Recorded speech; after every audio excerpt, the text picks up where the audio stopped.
How's it going, guys? Cody back again, dropping yet another video. Right, guys, the video you're about to see once I've fucking finished on going on and on and on, right, is a TV appearance that I appeared on many years ago. Now, I come across as a scumbag, I'll be completely honest with you.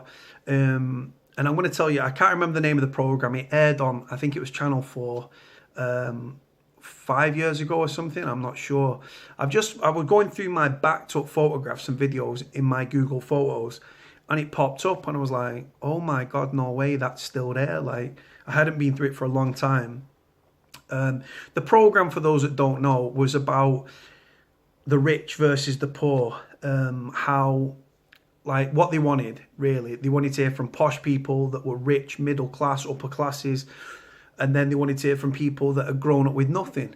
And what happened was they contacted my friend. My friend had been on a series filmed in Manchester, and it was like a documentary. It was like a real life documentary, but it was there to be exploited by this TV production company and stuff. I think it was called People Like Us, if I remember correctly. My mate was on it, grown up with nothing, very much like me. I had to do a little bit of this and a little bit of that to survive, as we do. So they was filming with him. He contacted me because they said to him, look, have you got a mate that is good talking and would put like contribute to the program and like take it to another level? So he thought of me, which was very polite of him, very nice of him. So we linked up together with this filming crew. We filmed in a rough pub down in Beswick, which is a rough estate near Manchester City Stadium, the Etihad. And we was just talking about like the golfing classes and how the rich are consumed by greed and hiding the money in offshore accounts and tax havens and stuff like that. And people at the bottom of the scale, like people like you and me, who have struggled and stuff, and we've not had a silver spoon in our mouth, and we've had to be corrupt and do a bit of little dodgy things, whether it be on a high scale or a low scale, to survive, to put food on the table. And that people from the estates, the people with nothing, the people that are born into impoverished families and stuff and are born into abject poverty, are struggling to put food on the table. But at the same time, if your neighbour knocks on and says, look, can I borrow a tenner from your Lachey? Right, you'd give it them. And that's what I mean. People that have got nothing are the most giving, whilst those at the top of the tree, the rich and stuff, like I say, they don't want to pay tax, even though they've got more money than they have sense, and they'll never be able to spend all that money in a lifetime. We're talking people, the elite, and yet they're still hiding the money in offshore accounts and stuff. So we did this filming bit in this rough pub. They didn't end up using that footage, but then what they ended up saying, look, would you come to the studio in London? We'll put you up in a hotel, get the train down, we'll pay for the train, we'll put you up in a hotel. Like I say, this was a few years ago. And then you come on the programme, right? So we get to ITV studios on the River Thames in London. We stayed in they put us in a travel lodge or a Premier Inn or something, no expense spared. In London on Waterloo Road. Really, it was actually, did the job, nice little hotel. Finished there, went down to the studio, queuing up with everybody, got our little wristbands and stuff, and we was going to be featured guests. Now, featured guests, what that means is that you sat in the audience, but they're going to come to you to talk. So if you want to make a point, you put your hand up like you need a toilet, and they'll come to you. The boom will come over your head, the audio boom, and you try not to look up and do it like a Liam Gallagher like impression. So that was it. So we both went down and stuff. We sat next to each other. I wore a suit, which I didn't really want to wear, but I thought, you know what, I'm going to wear it to make a good impression. We were surrounded, like, you had a normal audience, which had waited like months to be in a TV audience because they wanted to be on TV or whatever. And then you had like a splattering of people from the rich and the poor communities. Now, like I said, I grew up with nothing. As a result of growing up with nothing, I don't celebrate my birthdays. I don't celebrate Christmas. I celebrate other people's. I just don't celebrate my own, because never growing up with nothing, I feel awkward when people are spending the hard-earned money on me. It makes me feel bad and guilty and just awkward, to be honest with you.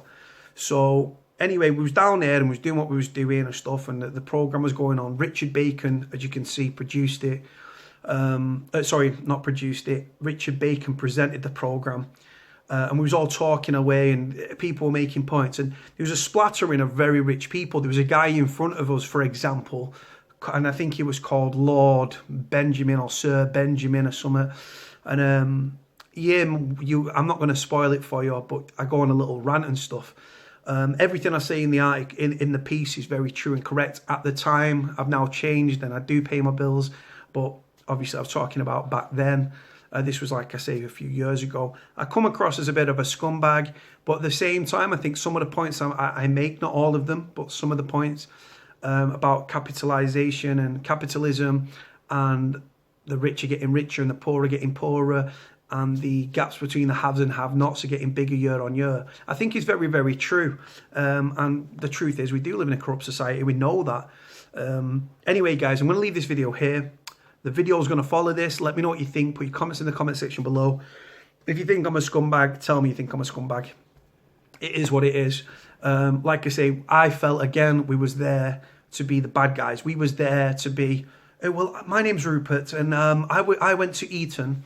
I've lived a very privileged life. I live in a nice little like a chateau in France, and I was raised with money and stuff. And then you've got us there that have got nothing, and I'd never had nothing. I made money through criminality. Do you know what I mean? And again, money to me was coloured bits of paper, man. Obviously, looking back now, not having any money, you want that money. But at the time, it was like a very frivolous lifestyle. Money came, money went. It was that sort of, the next lot of money was never far away.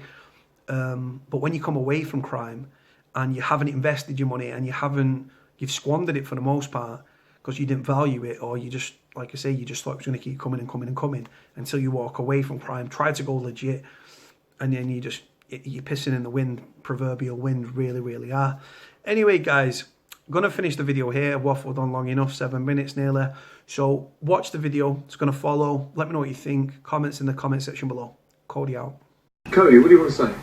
Richard, I'm unemployed, right? And the truth is, like I say, the cost of gas, the cost of electric, cost of water, right?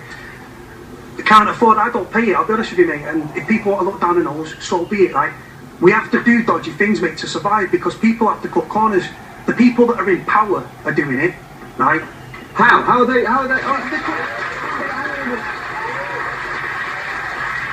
Just so I understand, Cody, what do you mean by that? In what way are the people in power? The whole system's corrupt, yeah? It's all flawed, right? The people that have got the money, right? Look at the MP's expenses scandal, right? They're screwing the taxpayer, and it's just a vicious circle. The country's run by the rich, for the rich, right? And the gaps between the haves and have-nots, rate of inflation's going up X amount, the minimum wage is creeping up, the gaps are getting bigger year on year on year. And you know what, I'll put my hand up and say, I will go out and commit crime. I'll do debt collection illegally, I'll do what I've got to do to survive, to put food in my mouth.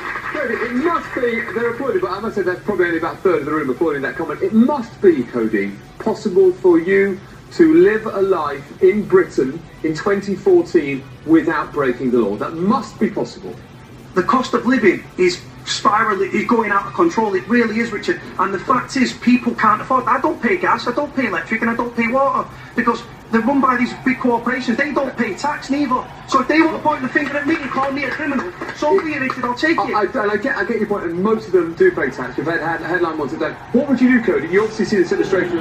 Was that helpful? It knocks me sick, mate. It knocks me sick, Richard. Yeah, it does, mate. The country's run by the rich, for the rich. What would you do, Cody? While people like Sir Benjamin. Sir Benjamin, yeah, are laughing on the way to the bank, yeah, I'm on the way to the food bank, Richard, and so are many of the people in this country, and it's only going to get worse, mark my words.